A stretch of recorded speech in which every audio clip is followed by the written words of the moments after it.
Welcome back to the shop. Today we're going to be talking about cylinders. Nickel plated cylinders versus cast iron sleeve cylinders. Which is better? What's the advantage of each or the other? Also pistons, A, B, D, C size. When is it time to replace or re-nickel your nickel plated cylinder? And where to mail it out and how to get it re-nickeled if you have to get it re-nickeled, or if you're using a cast iron bore, how to get it bored out. Just about 35 years ago or so, pretty much every cylinder on our motorcycles, 2-stroke or 4-stroke, used a cast iron bore, a sleeve cast iron bore. And then somewhere into the mid to late 80s, early 90s, they all started going to a nickel plated cylinder. And nickel plated, I like nickel plated myself. It definitely made it a lot easier for maintenance, because in the old days, well, let me show you cast iron sleeve. I don't have one for a 2-stroke right now, but I do have one for a 4-stroke here. You can see the aluminum of the cylinder right here, and then it changes color right there. That's the cast iron sleeve that's in there. And these are boreable, so you can bore them usually up to about 80 thousandths. But all our cylinders came like that back in the old days before the nickel plated cylinders come out. Now you can see this one, you don't see that little transition or different color. This does not have a cast iron sleeve in it. It's a nickel plated or Nikasil or chrome plated, whatever you want to call it. There's different technologies or techniques to doing it, and everyone has their own little name for it. But to keep it simple, we're just going to call it a nickel plated cylinder. And you'll see that all it is just a very thin coating. But the beauty of this was, back in the old days, we were all riding 2-strokes back then, and when you would wear out a piston in a cylinder, you would have to go to the next size piston, which typically you go from stock size to 20 thousandths over, and you'd have to take your cylinder in, your cast iron cylinder, and get it rebored out 20 thousandths over to match the new piston. And then next time you wear out that piston, you'll probably find your cylinder's also a little worn out too, because that's the thing with cast iron sleeves, they wear quicker than the nickel plating. Again, nickel plate is really hard and really just really robust. So we would always have to have them bored out to put a new piston in, and that made it a little more expensive too, a little more time consuming. You had to drop your cylinder off, wait for it, wait for them to call you and tell you it was ready, or if you mailed it out, that was another option you had. But then nickel plated came out, and when nickel plated cylinders came out, the first bike that I had with a nickel plated cylinder was a 1991 CR125. The beauty of that was, for the most part, the cylinders don't wear very fast at all. The plating does not wear very fast at all, and it made it where you could just replace the piston. You didn't have to send the cylinder out and get it rebored out. You didn't even have to re-hone it. All you had to do is pull the jug off, put a new piston in, slide the jug back on, and go. And that was the beauty of it. It made it where you can keep your top end very fresh for a cheaper price, because you didn't have to get it rebored every time, and quicker, because you didn't have to drop your cylinder off or anything. And some people say, well, shouldn't you at least hone it? And we're going to talk about honing in a little bit. We'll get to that. But I can show you, this is my YZ250 cylinder I pulled off some time back. I don't know if you can see it right there, but it still has a lot of honing. This cylinder had 135 hours on it when I pulled it out. So I personally do not hone nickel plated cylinders, but we'll discuss that a little bit later. I pretty much rounded up every cylinder I can find around this shop right now to make this video. Some of these are good, some of them aren't. Look at this beauty. I just had this re-nickeled from Power Seal. They did a beautiful job, nice light honing, really clean work. And there's a couple companies out there do that, and we're going to discuss that also a little bit later in the video. But first thing I'm going to get into is, let's first talk about nickel plated cylinders and when you should have them re-nickel plated or replaced. So let me find the cylinder here real quick, and we'll start talking about that. Alright, this is a 4-stroke cylinder. If you go to do a top end, and you can still see all the factory honing, there's no ridge up here. The rings come up all the way up here and they turn around, and they can start making a ridge after a while. They kind of dig in. If you can feel a ridge with your hand, that's indicating wear. But if you're not feeling any ridge at all, and you're still all the honing, There's no heavy scratches. You might have like a little mild one like that right there. You see that little line going up and down, but I can't feel that with my finger at all. This cylinder is technically good. It can be reused again. So on your 4-stroke, if that's how it comes out looking, well, just throw a new piston in it and run it. And the same thing applies with your 2-stroke cylinders. Again, you're going to be checking for a ridge. You can see where the rings turn around right here, but I can't feel anything. Obviously, with no gloves on, I'd be able to feel a little bit better, but it feels good. And then you're going to look down in here. 2-strokes typically wear out more, or should I say, if you're going to get a failure, it's not going to be as often up top on a 2-stroke cylinder. Oftentimes it's either going to be around the exhaust port, just on the exhaust port, or in some of these thin areas right here. Let me get something to point with. All right, here we go. So you're going to want to look down up in the cylinder and check, you know, all the little bridges, or whatever you want to call these little things right here, like if it has an exhaust bridge, and flip it upside down, look right here. And 2-strokes can also wear out where the piston, where the rings turn around, where they stop and they turn around at the bottom too. So you're going to want to look for that. As long as the nickel plating's in good shape and you can still see honing, that indicates that it hasn't worn through. Like on this one right here, I can still see it has honing. This one's definitely getting a little bit older, but she'll be good for another piston. This was my YZ250 cylinder, and as you can see, it still has quite a bit of honing, and I thought this was going to be good for another run when I first pulled it off. It doesn't really have any ridge right here up top, and I thought it was going to be good. I don't know if you guys caught the video where I was doing my top end until I looked, where is it?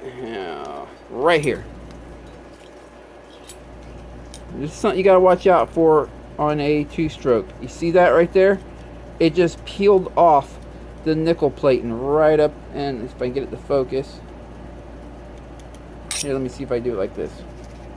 There you go. It just right here, this white spot, the nickel plating just started peeling off. Remember I said you want to check in this area right here. That's where they seem to peel quite often. And because of that, I had to get a new cylinder, but I could have sent it out to get it re-nickel plated, but I was in a hurry now, and I just wanted to get the bike back together. But I will say, right down here, right here, I can't even feel it with this pointer. The rings where they turn around, where they come all the way down to the bottom right here, they stop and they turn back around and go back up. They left a little ridge, that white line you see right there, and it's ever so slight, but that should have been an indicator to me that this cylinder was getting on the tail end of its life. And I would have noticed that and said, yep, it's getting there, but I saw that and I said, no, wait, actually it is already there.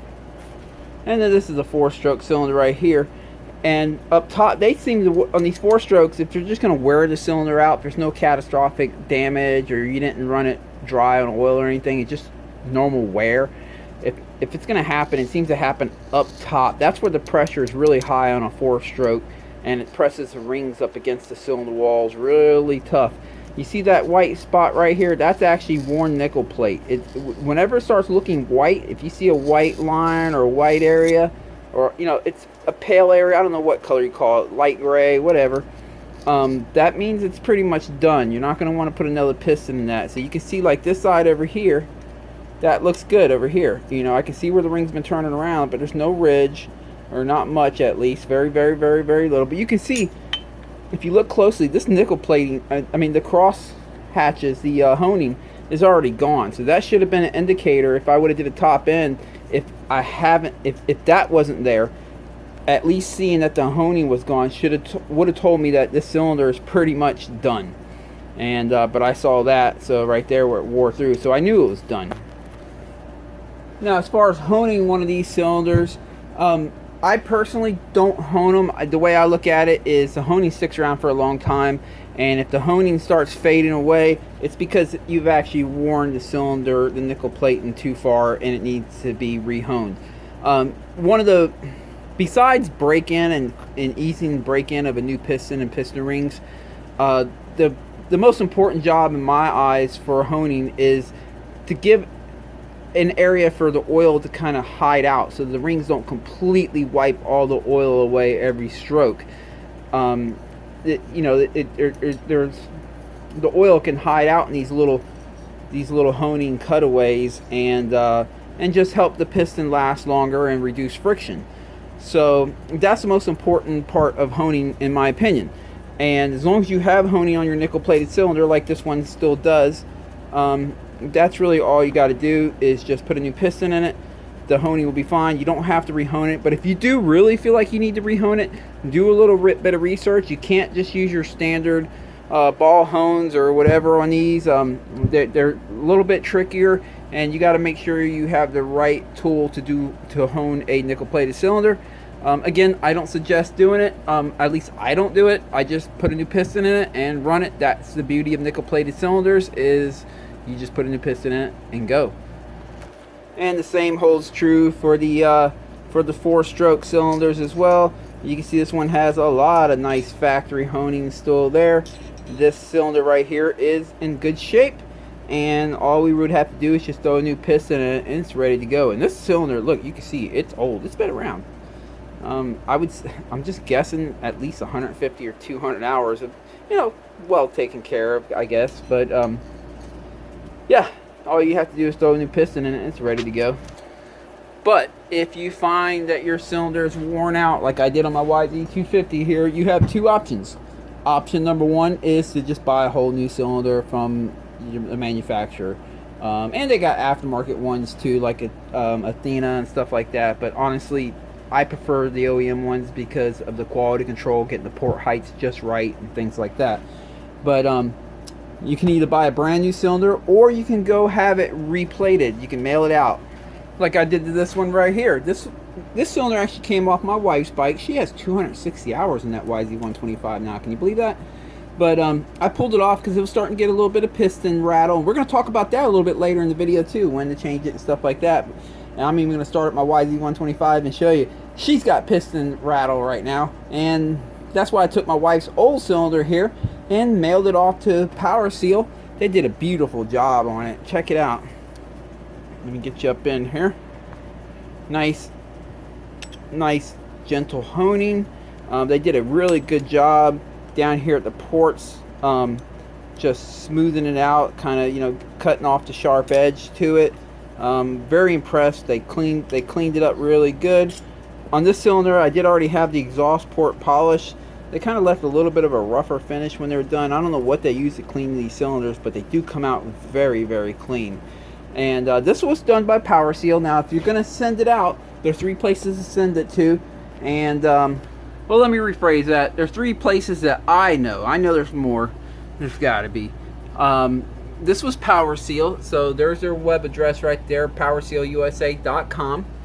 And that's where I mailed them to. I think when it was all said and done with shipping it there, paying for the service, and paying for it to have it shipped back, plus tax, it was a little bit under 300 bucks.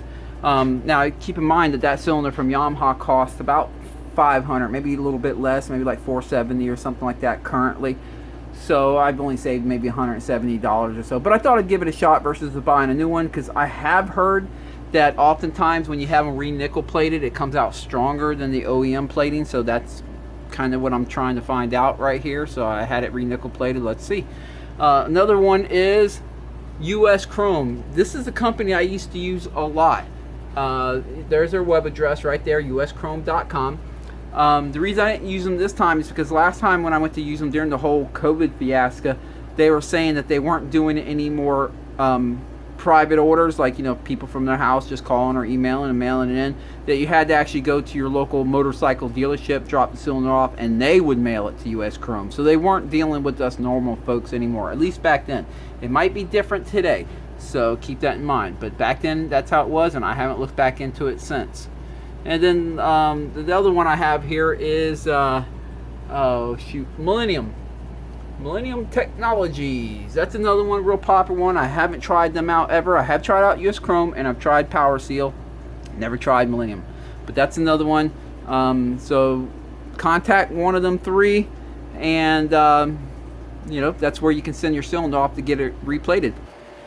And if you send your cylinder off to get it replated, obviously you want to keep it as cheap as possible. And so here's some suggestions. First off, they're going to charge you if you didn't pull the studs out. They're going to charge you to pull these studs out.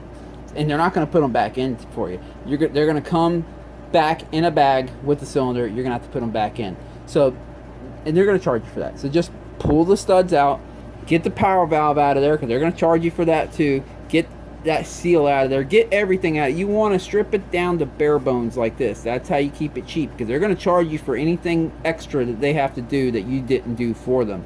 So strip it down before you mail it out. And most of the nickel plating services do offer some repairs too. So let's say you have a crack in your exhaust bridge right here. I've heard that they can attempt to repair it. Honestly, if you have a crack in your exhaust bridge or you damage the cylinder pretty significantly, I would just buy a new one, honestly. But I do know they do offer to repair, you know, up to a certain level of damage. But cast iron bores, we're going to move on to that for a minute here. The sleeve bores, these are a little different, right? So because the cast iron actually is not as hard as nickel plating, they pretty much will wear off the honing. Like you see this one right here, you can see maybe oh man, I'm not going to have you in the camera here. Let's see. All right, if you look up in here, I think maybe you can see just a little bit of honing right there going diagonally. Not much. Let's look on the bottom side. You can see where there's some right here where the piston, but anywhere the rings were contacting it, you can see there's not much honing left. And that's because cast iron sleeves, they wear faster than nickel plating, so they're going to wear right through their honing. That is one of the downsides of it, which means if the cylinder is still in good shape, you don't have much of a ridge up here, and you feel good just putting a new piston in it, well, you're definitely going to want to hone it with something. You can buy ball hones. You can buy these old-fashioned type hones right here. You can just put this on your drill and slide it in and out of the cylinder a couple times while it's spinning. Hone it up for you. Make sure you use some lubrication on that when you do it, or follow the instructions of whatever type home device you purchase or you're planning on using. But you're definitely going to want to re-hone it. If the cylinder's in good shape, there's no real ridge or anything, and you're going to reuse it, you're at least going to want to re-hone it. Now, if you do have a ridge, or your piston failed and it left a big gouge going up and down the cylinder, and well, you're gonna have to bore it out big enough to, oh, what's that right there? Oh. Well, imagine, you see that line? Imagine if that was in here. Imagine we had damage in there. If you have something like that, you're gonna kind of have to estimate what's it gonna take to bore it out to get past that line. Is it gonna take 20 thousandths, 30 thousandths, 40 thousandths? And if you don't know, send it off to someone that can bore cylinders out for you, and let them suggest how far it has to be bored out. Because with cast iron cylinders, to bore it out properly, they will need the piston. Unlike nickel plating, when you nickel plate back to the stock bore, as long as it's a stock size, when you send it out to US Chrome, Millennium, or Power Seal, you don't have to mail a piston. They're going to nickel plate it right back to how it came from the manufacturer. Unless you're using an oversized big bore or whatever, then they might request the piston be mailed with it so they can get it cut out exactly to the size needed. But on cast iron bores, when you're going oversized, they pretty much always need the piston that you plan on using in it. So you're gonna have to buy the piston ahead of time, and you're gonna need to know how far it needs to be cut out. So if it's just if there's no scars in it, like this one right here, there's no scars. If I wanted to get this one bored out, I would just go 20 thousandths over. So I would buy a piston 20 thousandths over, send it off, and have it bored out to 20 thousandths over. You send it off with the piston. They'll mail the piston back to you with the cylinder ready to go, freshly honed and ready to go. In most cases, when you shop around, you'll notice brands like Wiseco, aftermarket piston companies, they will sell oversized pistons, but only up to 80 thousandths.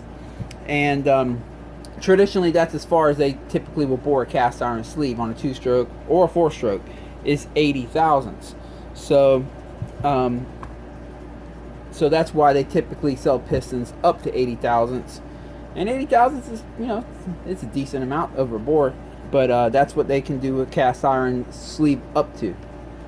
So if you have a cast iron sleeve cylinder on a old 2-stroke or a 4-stroke, and you're already at 80 thousandths, and you wear the cylinder out, at that point you're either gonna have to find another cylinder or get it re-sleeved and start back at standard size. At 80 thousandths, you're pretty much maxed out. And if you have a cast iron sleeve cylinder and you need to get it bored out, you can check your local motorcycle shop. Some local motorcycle shops will do it right in-house, some won't. This Summit Off-Road Motorcycles and ATV, located in Stark, Florida, Starkey, whatever you want to call that. There's their phone number right there. That's the company that I've been using when I need to get a cylinder, a cast iron sleeve cylinder bored out. And I just give them a call and tell them what I got, and I mail it to them with the piston. They do the job and they send it back. Typically, it used to cost about $100. You know, with inflation, who knows what it costs these days, but typically it costs about $100 plus shipping. Now here's the next topic. What's better, cast iron sleeves or nickel plating? Well, sorry guys, I love my nickel plated cylinders. I'm just going to be honest with you. They have quite a few advantages. First off, to do a top end, I don't have to mail it off and pay another $100 plus shipping plus tax every time I do a top end. Or not every time, but when I go do a top end and I see that the cylinder is worn to the point that the cross hatching, the honing is kind of worn away. So I love my nickel plated cylinders for that. And I believe in the long run they save you money. I know they're expensive to buy when you do damage them, when you wear them out. I get it. Where the cast iron sleeve, you can mail it out and for $100 plus tax and shipping. Now that was yesterday's price. I don't know what it is today, but let's just say it's $100. Let's just say $150 with shipping, tax, and everything. $150 for a cast iron sleeve. I'll use this one again because heck, that's the only one I have right here. Besides, oh no, I actually have this one right here. This is another cast iron sleeve. You can see the right there. But let's say $150. So for $150, imagine this was a two-stroke, to compare it with this one. Let's say every other piston I did, every other top end I had to send it out to get it re-honed. I mean, re-bored out and honed and everything like that. After 4 or 5 times doing that, I'm going to be at 50 or at 60 or 80 thousandths. The cylinder is going to be pretty much done, and the amount of money that I wasted getting it bored over every time I needed to, at that point I could have just bought a whole new nickel plated cylinder. So, or I could have just sent that out and get it re-nickel plated. Plus performance. Cast iron sleeves are heavier. Yeah, it's metal. That whole thing is. I wish I had 2 cylinders of the same here today to compare on a scale, but I don't. But it's obvious, right? Nickel plate is so thin, there's not a whole lot to it. The rest of that's all aluminum. Aluminum's lightweight. This is really thick, and it's a lot of steel. Cast iron sleeves are a little bit heavier. Now I understand, you know, maybe it's just by, you know, 15 ounces, maybe less than a pound. Maybe it's a pound. I don't have one to compare. I wish I did. But let's just say it's only 14 ounces, which is less than a pound. All right. But you know the old saying, if you laugh about the ounces, you'll be crying about the pounds, or something like that. So, yeah. It all adds up after a while. That's what I'm trying to say. But not only weight, heat.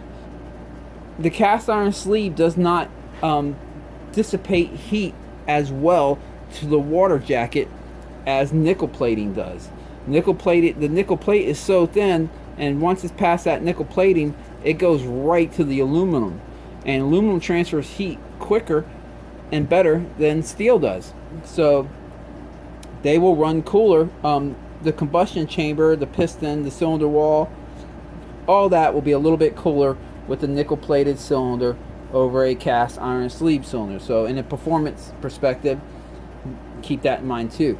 And then the biggest, this doesn't apply to the 4 strokes, this only applies to the 2 strokes. The biggest difference, and I wish I had one here to show you, I really do, a 2-stroke that had a cast iron sleeve, but I don't have one. The biggest difference is ports. When they slide the cast iron sleeve in there, the ports are already cut out in the sleeve like an LA sleeve, and they have to get it in there, and they have to get it in there just right, twist it right and everything. Oftentimes they don't get it perfect. I've seen them where they're even shifted, and you can see that like the ports ain't even lined up and stuff.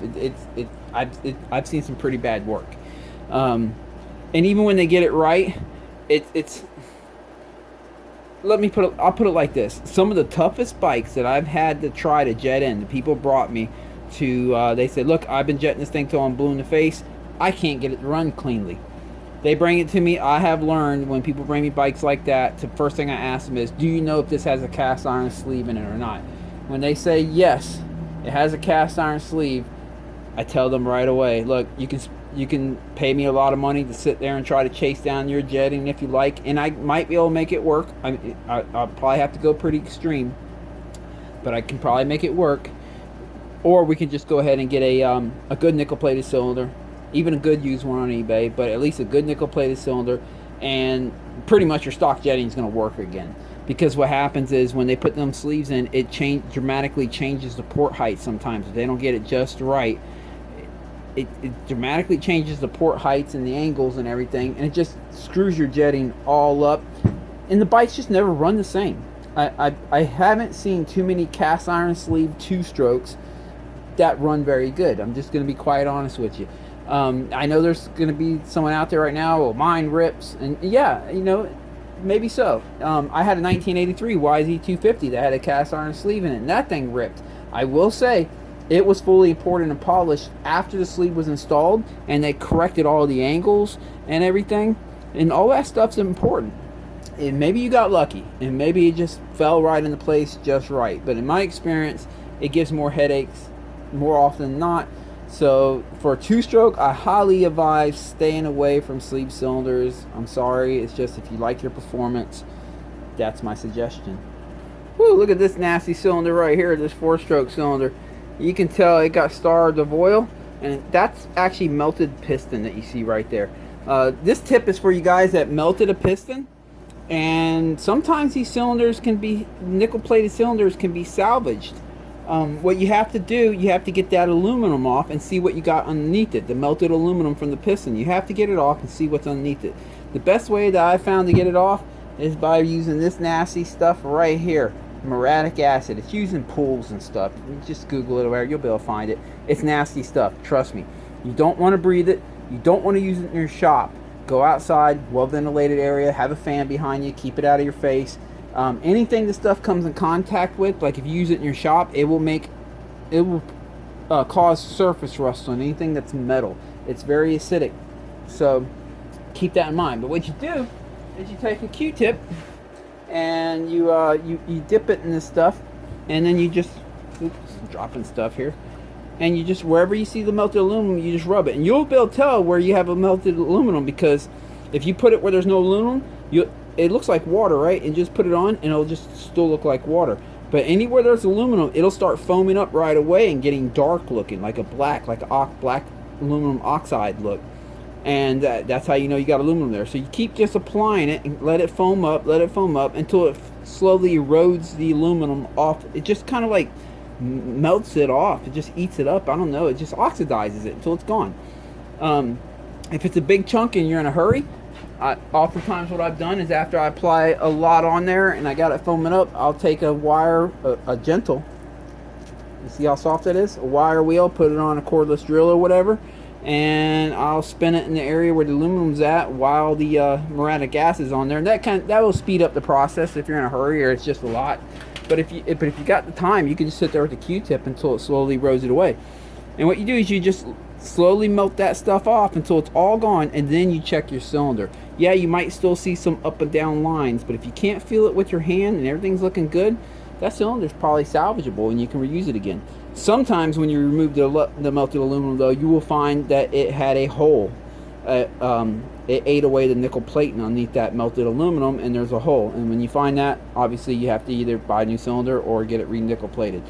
But just because you melted a piston and it looks like that doesn't mean the cylinder's trash. First, try to clean it off with muriatic acid and see what you got. It might still be salvageable. Now, if you're a subscriber to my channel, you know I'm a big fan of the Wiseco pistons. I love a good forged piston. Cast pistons have a tendency to break when they're ran too long. This is a used piston, obviously, right here.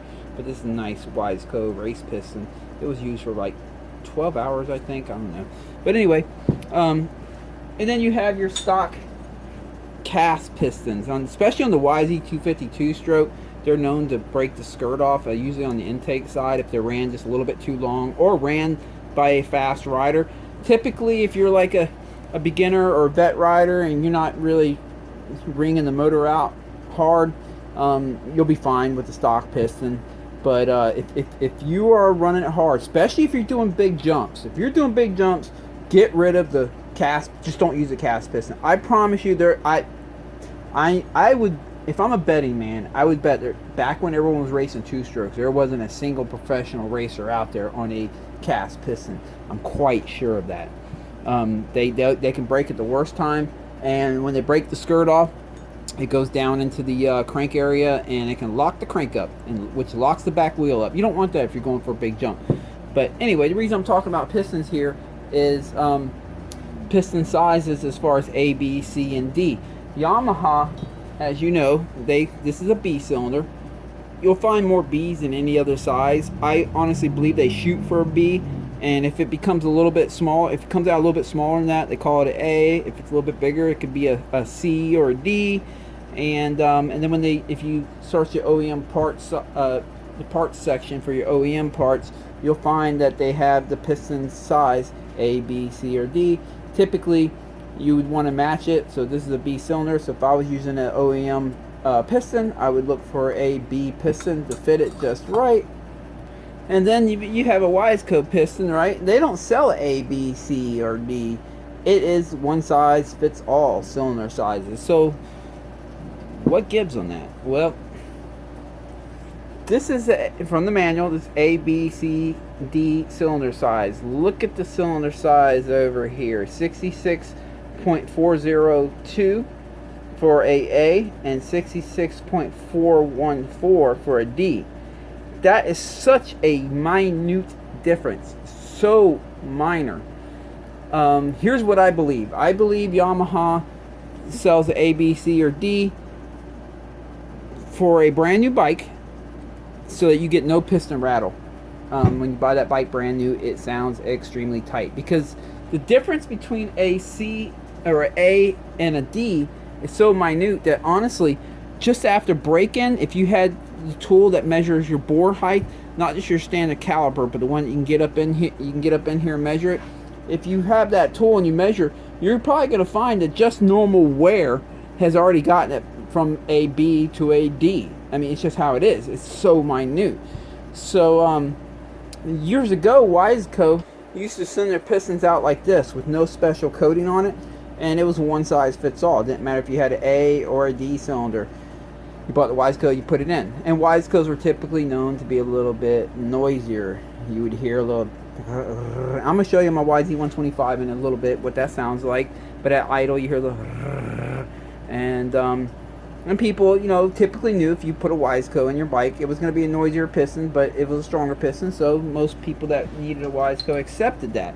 Well, since then, because of complaints, they start putting these black coating on. And I read on their site somewhere that they put that on there so that it breaks into whatever cylinder size you have, a B, an A, a D, it doesn't matter, as they say. And you can see right here, it's kind of, it's worn that a little bit right there, but this definitely keeps them quieter, this black coating they now put on the pistons.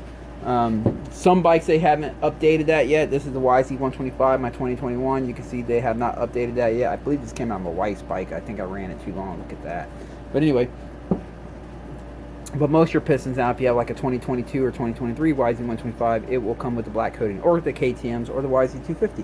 It will come with this black coating, and so there's no need for A, B, C, or D.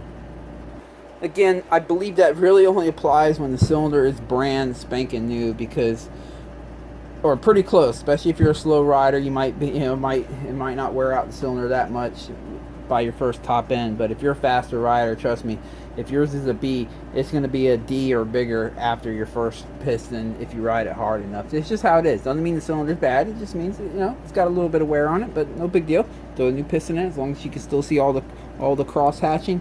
You're good. Throw a new piston in it and run it. As far as the four strokes, they don't seem to suffer as much with the cast versus forged pistons. It doesn't seem to be as big of a deal. Typically what I suggest is if you haven't cracked a piston and the stock piston's doing good for you, you could just use a stock piston. They're fine on the four strokes, but some bikes out there are known to split the piston, especially if you run gas that's too old or not high enough octane. All it takes is one good detonation, one good ping, and it can split the piston right down the center. And if that happens to you and you swear everything was right, the gas was good, this, that, the other thing, just go ahead and get a forged piston. That'll keep that from happening again. But for the most part, your OEM pistons, if they're cast for your particular bike, will be fine on a 4-stroke. It's just mainly your 2-strokes. You want to get rid of that cast piston and go to a good forge. Trust me on that. I know there's some people, they're die hard about their OEM pistons, and if you're slow, maybe you'll be okay. But if you're really running it, man, just get it out of there. Don't risk damaging your crank, your cylinder, or locking up the rear wheel on the face of a jump. Just get it out of there right away and go to a good forged piston. Even if it's a Vortex forged piston, which is more expensive, but they do make them. Just get a forged piston. I mean, look at the difference. This is a stock OEM piston for a YZ250. This is the forged piston. You can just visually see that it is a more robust piston, and typically they're lighter than stock too. So it's stronger and lighter. I mean, you can't go wrong. And shout out to Revelation 22.5 and KC 4412 for the suggestions on this video.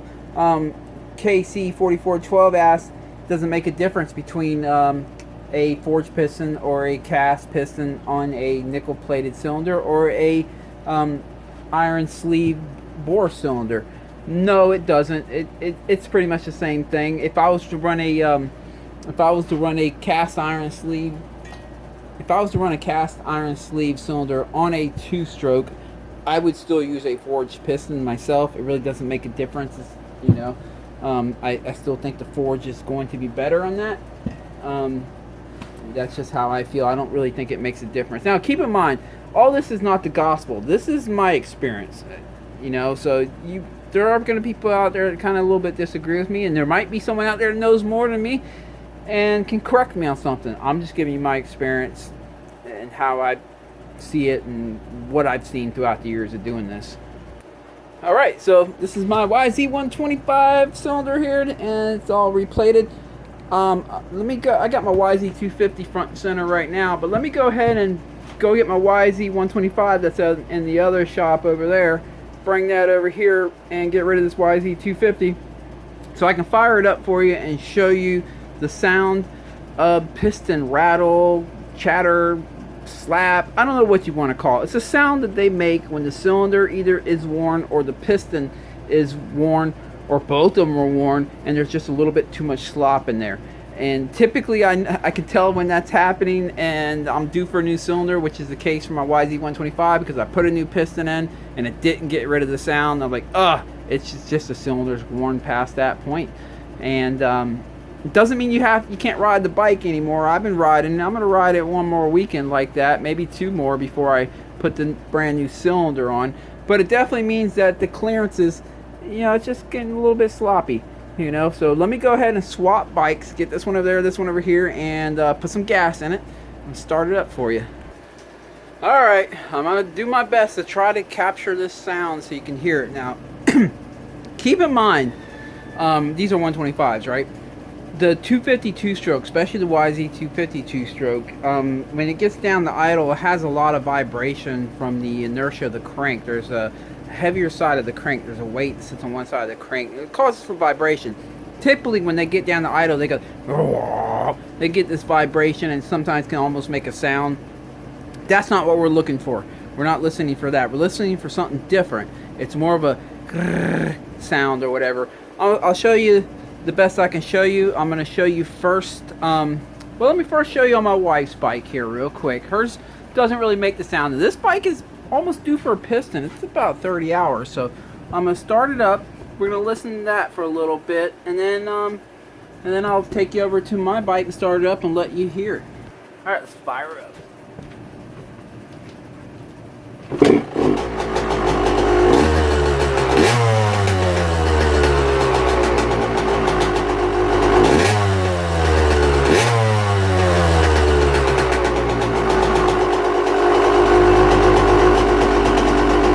Okay, you hear when it gets down to idle?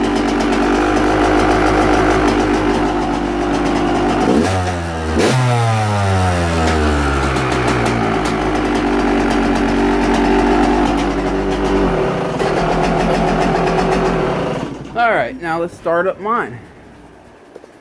Now again, pay attention when it gets down to idle. What I'm going to do is I'm going to give a thumbs up when I think it's sounding good, as I give it higher RPMs and it'll sound normal. And when it starts making the sound that I call piston rattle or whatever, I'll do a thumbs down so you can kind of get an idea when it comes in.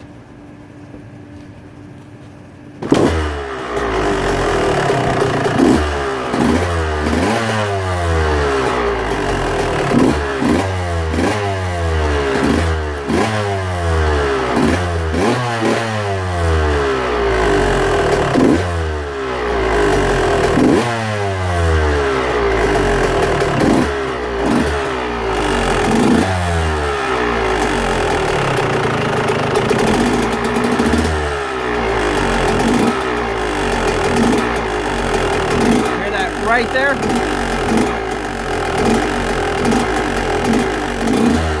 Here, it goes away when I rev it. Watch.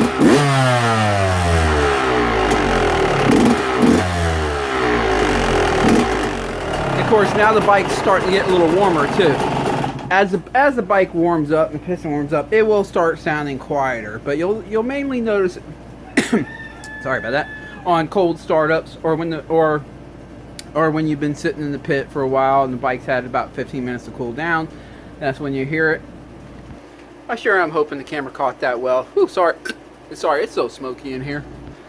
I'm trying my best to capture the sound the best I can so I don't have people out there ripping their motor apart for no reason, just because you know, a lot of these sounds are pretty normal with these bikes. And it's one of the reasons why it's very important to be familiar with the bike.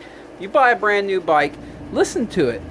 Get familiar with it while it's fresh and new, so later on down the road as noises pop up you can say, well, hey, that's not normal, you know, and maybe I should dig in and figure that out. Especially the YZ250, I get a lot of questions all the time. It makes a whining sound at idle or just off idle. Well, that's the stator. They think they can make some sounds, you know.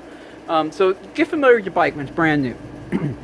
Or if you have a fresh cylinder and fresh piston and fresh crank, get familiar with it. And that way, if sounds change down the road, you typically know something has changed. So, yeah, this bike right here, it only has, let's see here, what does it have? 73 hours. It only has 73 hours on it. And I've kind of worn this cylinder to the point that, yeah, it's still serviceable. It can still be used, but it's starting to get a little bit noisy. Typically these cylinders should last longer than that for the average rider, but I will say this bike in particular has seen a lot of MX-74 and also Lazy Spring down here in Florida, which are very high speed, very power robbing tracks. The tracks, both of them tracks, I could see 6 gear every lap, and wide open throttle, very power robbing sand. So long story short, this bike's been it's been put to the ringer, and the cylinder's showing it. I'm hoping this cylinder will handle the abuse better, longer, since it's been replated by Power Seal, but that I'm gonna have to find out. I don't know. Hey, we got a visitor here. So yeah, so I can tell you from experience, my wife's bike, that cylinder right there that I took from her bike, it started making that piston rattle sound that this one is making. And I put a new piston in, thinking, oh, the piston's just about due, whatever. And hey, so I replaced the piston in it, and it still made the same sound. I was like, okay, babe, we're just gonna have to get you a new cylinder. And I was hoping to push it along. You know, she's not a fast rider, so you know, I take a little chance, just put another piston in it, but it was still rattling. So we bought a brand new cylinder for it. Put another piston in it, and now it is quiet, nice and quiet. It fixed that right up. And then I took that cylinder off and got it re-nickel plated, and I'll be using it on my bike.